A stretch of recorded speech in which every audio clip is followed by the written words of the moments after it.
Assalamualaikum warahmatullahi wabarakatuh, Mitra Berdaya. Kali ini saya akan berbagi mengenai satu topik kajian ya, yang cukup penting menurut saya dalam konteks hari ini, yaitu saya angkat tema mengenai makanan dan minuman di akhir zaman. Seperti apa makanan dan minuman di akhir zaman? Apa hal-hal yang harus kita waspadai? Ikuti materi kali ini.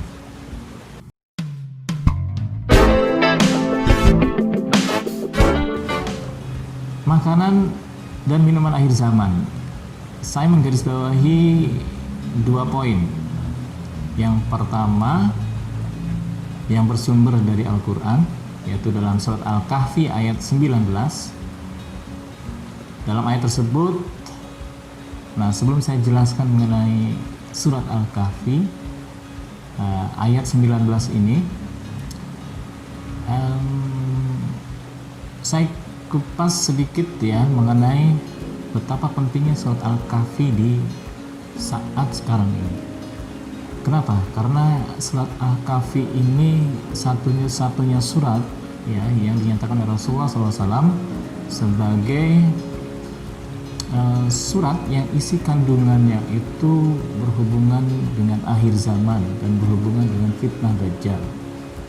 Dalam beberapa hadis, Rasulullah SAW mengatakan, menghafal 10 ayat pertama dari surat Al-Kahfi maka akan terlindungi dari fitnah Dajjal.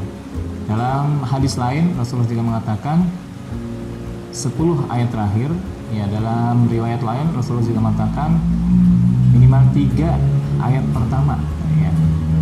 Rasulullah SAW menyarankan untuk menghafal 10 ayat penting ini ya. Kalau keseluruhan lebih baik ya, keseluruhan 110 ayat, minimal 3 ayat atau 10 ayat pertama atau 10 ayat terakhir. Nah, kenapa ayat ini dihubungkan langsung dengan fitnah Dajjal? Ternyata dalam surat Al-Kahfi ini Allah Subhanahu wa Ta'ala menerangkan beberapa poin-poin penting yang harus kita fahami ya, sebagai guidance, sebagai petunjuk untuk kita bisa selamat di akhir zaman. Nah, salah satu kisah dalam surat Al-Kahfi yang sangat fenomenal yaitu kisah 7 pemuda gua ya, atau pemuda Al-Kahfi. Oke, saya tidak punya banyak waktu untuk menjelaskan lebih detail, lebih jauh mengenai surat Al-Kahfi. Insya Allah akan saya bahas di pertemuan lain. Saya langsung masuk ke ayat 19 ya. Di ayat 19 ini dikisahkan ketika para pemuda ya, 7 pemuda yang tertidur selama atau ditidurkan oleh Allah selama 300 tahun ya. Dalam ayatnya ditambah 9 tahun, jadi ini perhitungan 2 kalender ya, antara kalender Masehi dengan kalender Hijriah. Itu ada selisih memang setiap 100 tahun itu kalau kita hitung 3 tahun ya. Jadi dalam hitungan itu menunjukkan dalam hitungan Masehi dan hitungan Hijriah sama ya, 300 atau 309 tahun.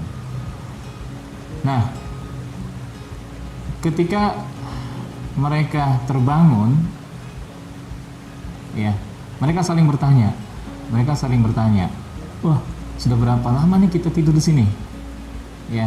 Ada salah seorang mengatakan mungkin sehari atau setengah hari kayaknya gitu ya, dilihat sekitar gitu. Dan perasaan mereka itu memang hanya tidur sebentar gitu ya. Bayang ya, hanya tidur sebentar. Mereka merasakan paling juga setengah hari gitu atau beberapa jam aja gitu ya.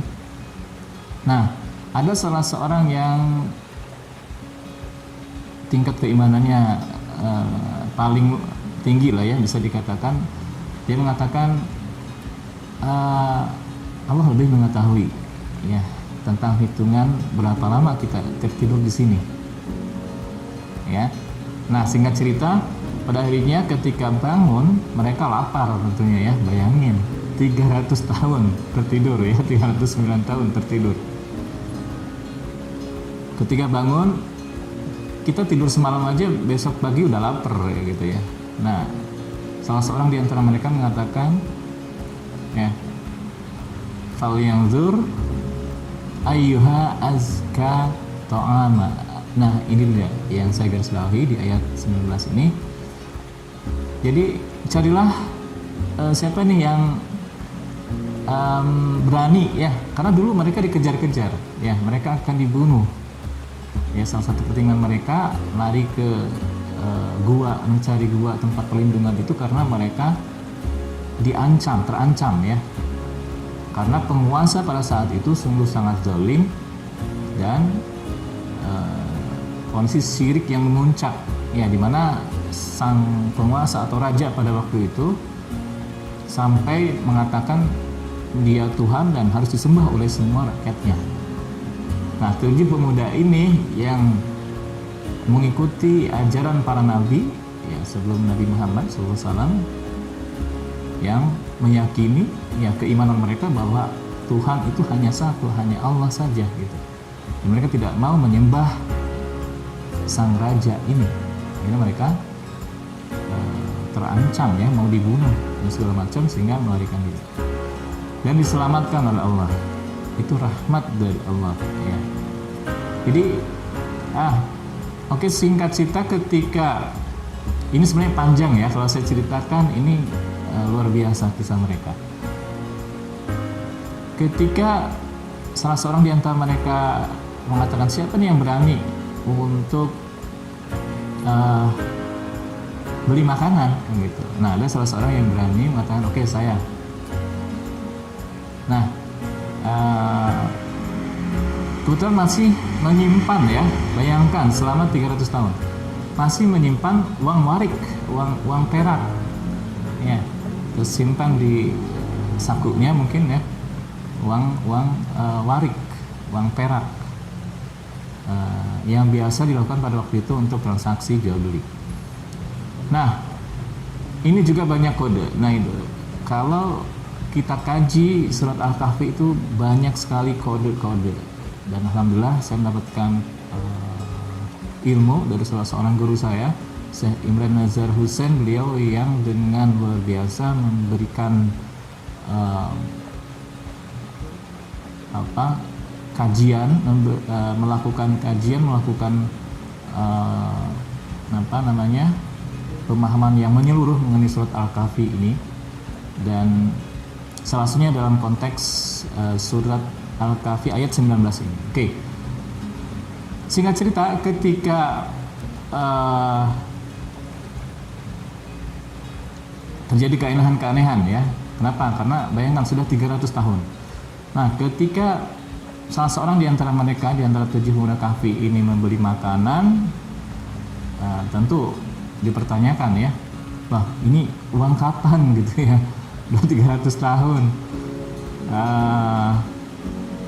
Ya, itulah yang terjadi ya. Bisa dibayangkan setelah melewati masa 300 tahun ya, pasti banyak perubahan-perubahan terjadi ya, termasuk uang juga mungkin sudah berubah edisinya ya, meskipun sama waktu itu menggunakan uang perak dan uang emas. Nah, yang saya garis bawahi di sini adalah kata azka ya, makanan yang azka. Nah, azka ini kalau dalam terjemahan Al-Quran umum dari Depag itu diterjemahkan dengan makanan yang baik. Nah, tapi kalau kita kaji lagi, ternyata azka ini mengandung asal kata dasarnya itu murni ya. Jadi carilah makanan yang bukan hanya baik, bukan hanya thayyib ya, bukan hanya halal, tapi juga murni. Nah, kenapa? Ini kode menurut saya, Imran Nazar Hussein, ini adalah kode bahwa pada akhir zaman, bukan nanti ya, akhir zaman konteks itu sekarang ini, tanda-tanda akhir zaman sudah sangat banyak bisa kita amati, baik secara empiris maupun secara pandangan mata hati ya, pandangan mata batin. Nah,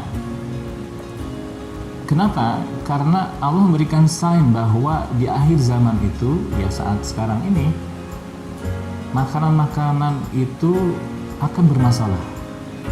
Ya, kenapa? Akan banyak tercemar. Ya, oke, bisa kita lihat sekarang kondisi makanan-makanan. Kenapa tercemar?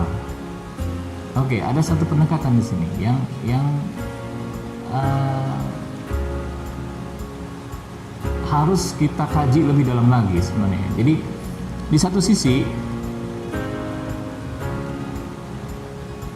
mungkin dari sisi pengusaha ini ya, di sisi pengusaha melakukan berbagai inovasi terhadap makanan olahan, ya, jadi mengolah berbagai macam makanan. Misal satu contoh dari makanan yang alami seperti buah-buahan yang berbiji, ya memang alami seperti itu gitu. Buah-buahan itu berbiji alamiahnya. Nah, lalu orang-orang kan menginginkan, gimana caranya nih biar buah ini nggak berbiji gitu. Ini direkayasa sedemikian rupa, ya rekayasa genetika. Nah sekarang dikenal dengan makanan ada yang namanya GMO ya, yang dimodifikasi genetiknya. Nah ini sebenarnya kan melawan fitrah gitu ya. Jadi di satu sisi orang-orang mengatakan bahwa ini adalah inovasi untuk lebih baik gitu ya, tapi ternyata jika melawan fitrah justru akan kebalikan ya, dampaknya justru akan memperparah gitu, akan memperburuk. Nah oke, pertama dari sisi rekayasa genetika, yang kedua dari pengolahan. Nah kita tahu bahwa cara mengolah makanan itu berbagai macam ya, paling tidak mungkin ada 5 atau 6 ya. Misalnya apa? Digoreng ya. Yang kedua apa? Direbus. Yang ketiga apa? Dibakar. Yang keempat apa? Diungkep misalnya ya, atau dikukus atau digarang. Nah ada banyak cara untuk mengolah makanan. Nah kita bisa analisis kira-kira yang mana yang lebih aman ya, cara pengolahan mana yang lebih aman ya, apakah digoreng? Nah digoreng mungkin yang paling banyak mungkin ya, bukan yang paling aman. Kenapa? Karena ketika kita menggoreng makanan ya menggunakan minyak, nah minyak ini kan dampaknya kurang baik gitu ya bagi kesehatan kita. Ketika semakin banyak makanan-makanan yang digoreng ya, coba bandingkan dengan makanan yang direbus, nah lebih aman ya. Atau makanan yang kalau buah-buahan itu kan sebenarnya nggak usah diolah gitu ya, nggak usah dikemas, apalagi diawetkan gitu ya. Nah untuk keperluan industri biasanya kan ada bahan-bahan yang ditambahkan untuk mengawetkan yang untuk bisa tahan lama. Nah hal-hal seperti ini yang sebenarnya pada dasarnya itu merusak, tercemar, dan dampaknya tidak baik, akan berdampak buruk bagi tubuh, bagi kesehatan kita. So jadi bagaimana solusinya? Nah termasuk minuman ya, termasuk minuman juga. Minuman kan sekarang dalam rangka inovasi ya, industri macam-macam akhirnya ya, minuman kemasan inilah, minuman kemasan itulah gitu ya, dengan bahan inilah, dengan bahan itulah, tambahan bahan ini, tambahan bahan itu gitu, dengan warna yang macam-macam, ada yang merah, ada yang kuning, ada yang hijau gitu ya. Nah justru di dalam surat Al-Kahfi ayat 19 ini Allah memberikan warning ya, memberikan sign bahwa di akhir zaman itu, nah ini Al-Kahfi itu hampir semua ayatnya berhubungan atau konteksnya akhir zaman ya. Jadi betapa kita bisa melihat makanan-makanan, minuman-minuman saat ini yang dari berbagai macam itu ya, bisa kita rasakan ya. Ini juga yang ternyata menyebabkan semakin banyak orang yang terkena penyakit gitu ya, karena tadi dari makanan-makanannya, pola makannya ya, yang tidak sesuai, sudah melenceng gitu ya, bahkan akan semakin jauh. Jadi solusinya gimana? Kembali alami ya, solusinya kembali alami. Oke, dari mulai makanan-makanan yang bagaimana sih yang sehat, yang alami gitu ya. Orang mengatakan sekarang ada makanan organik gitu ya. Nah itu kan spiritnya spirit alami ya. Yang tanpa olahan macam-macam lah gitu ya. Yang tanpa olahan macam-macam. Jadi makanan yang misal sayur-sayuran ya itu juga kita olah dengan memperhatikan keasliannya gitu ya. Penyedap juga kita bisa gunakan dari rempah-rempah yang asli gitu ya. Itu lebih aman, lebih baik. Lalu buah-buahan. Nah, buah-buahan selain diperbanyak ya, mengkonsumsi buah-buahan juga cara makannya ya. Buah-buahan yang langsung dimakan dengan di jus itu bisa jadi beda gitu ya. Atau bahkan kalau udah dikemas terus udah diawetkan beberapa hari di kaleng apa segala macam, nah itu justru ada ekses-ekses atau dampak-dampak yang kurang baik. Oke, jadi itu satu ya, yang mengenai makanan minuman yang berbentuk fisik lah ya, makanan minuman lahiran. Nah, ada yang kedua sebenarnya, ini banyak ditemukan dari hadis-hadis Rasulullah SAW. Yang kedua ini ada beberapa hadis Rasulullah SAW yang menerangkan tentang makanan akhir zaman ya. Nah, kodenya dari beberapa hadis ini Rasulullah SAW merujuk kepada makanan. Rasulullah menyebutkan makanan penghuni langit ya, atau makanan malaikat. Nah, ini berbeda dengan konteks tadi di mana makanan fisik yang berbentuk fisik ya. Nah, dalam hadis ini yang terangkan satu konteks lain dari makanan di akhir zaman itu yang berhubungan dengan makanan non fisik. Nah, makanan non fisik, makanan hati, makanan kalbu. Kenapa? Karena di akhir zaman ini kecenderungannya ya, pengaruh yang sangat luar biasa dari berbagai media itu bisa mematikan hati ya. Bisa mengotori hati, menutup hati, mematikan hati. Jadi kata Rasulullah SAW, makanan apa yang paling bagus untuk orang beriman di akhir zaman, kata Rasulullah, bacalah tasbih atau tasdik ya, mensucikan Allah, takbir, tahmid, tahlil ya. Ini makanannya apa? Jadi ini adalah maka di akhir zaman ini kita harus, karena tadi selain ancaman dari hal yang berbentuk fisik ya, salah satunya makanan, minuman, juga ancaman yang menyerang kepada non fisik, hati kita. Karena ketika hati kita buta, hati kita mati, maka kita tidak akan bisa memahami apa itu dajjal, konsep dajjal ya. Yang bagaimana itu tidak akan bisa memahami ya. Apalagi di akhir zaman ini kecenderungan orang itu bukan penguatan hatinya, tetapi penguatan otaknya, pikiran dan nafsu ya. Saya pelajari tentang neuroscience bahwa otak itu terbagi 3 ya, ada neocortex, ada limbic brain, ada reptilian brain. Nah, otak ini yang ada di kepala ini itu yang banyak diberi makan ya hingga saat ini. Artinya apa? Artinya pandangan-pandangan yang bersifat empiris yang saat ini mendominasi kita gitu. Cara pandang kita, cara pandang empiris. Metodologi kita, metodologi empiris. Dan itu memisahkan ya antara pemahaman faktual atau pemahaman apa yang bisa kita cerna, yang hanya bisa dilihat dengan mata atau didengar dengan telinga ya, tetapi tidak bisa dibaca oleh hati. Nah, ini ya salah satu dari kandungan dalam surat Al-Kahfi yang insya Allah nanti beberapa pertemuan ke depan akan saya atau kita kaji lagi ya. Nah, untuk saat ini kesimpulan dari bahasan kali ini mengenai makanan akhir zaman, Yang pertama, makan dalam arti fisik, ya kita harus lebih waspada. Nah, satu lagi di dalam ayat 19 surat Al-Kahfi ini ada satu kalimat atau kata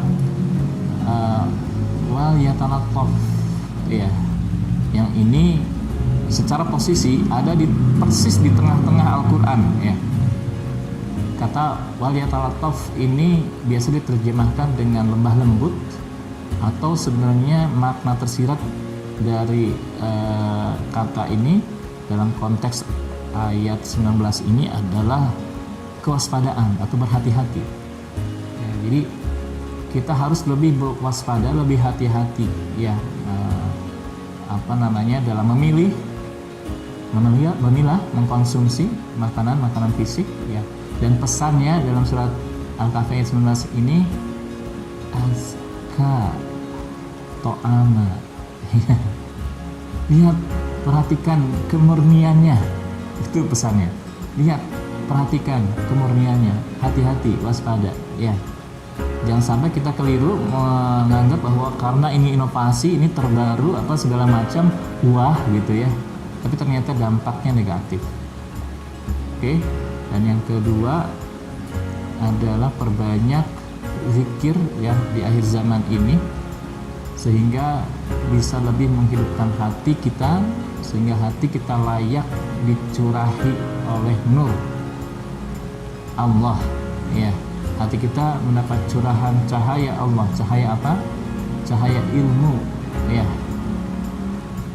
Basyirah, ya, pengetahuan yang Allah turunkan, gitu, ya. Pemahaman-pemahaman terutama dalam konteks-konteks saat ini yang sangat banyak sekali menipu. Oke, itu aja bahasan kali ini. Mudah-mudahan bisa menjadi bahan renungan kita sekalian. Ya, terima kasih. Assalamualaikum warahmatullahi wabarakatuh.